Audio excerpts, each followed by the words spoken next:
Bulanglang na saluyot sa labong. Yummy, yummy!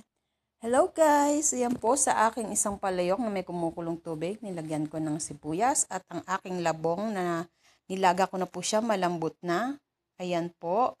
Nilagay ko siya sa palayok and then lalagyan ko po siya ng asin at konting pampalasa. Ayan po. At halo-haluin po natin siya ng kaunti. After po, takpan natin siya, pakuluin ng ilang minuto.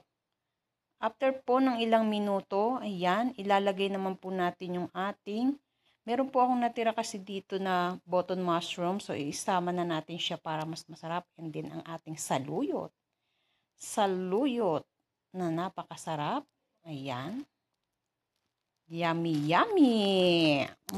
Ulala! Mapaparami tayo ng pagkain ngayon.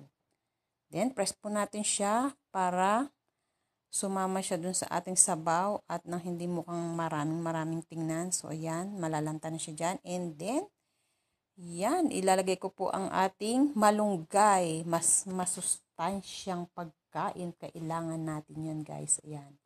Then, pakukuluin po natin siya dyan. And then, yan, halu-haluin, mikus-mikus. Mikus-mikus natin siya. Sarap. Then, yan po. Meron din po ako ditong piniritong isda, yung aking half pampano. So, ilagay ko siya dyan, pampalasa.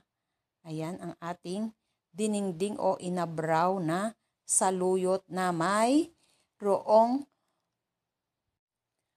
malunggay.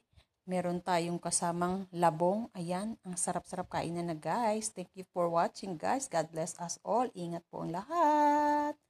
Thank you. Bye-bye.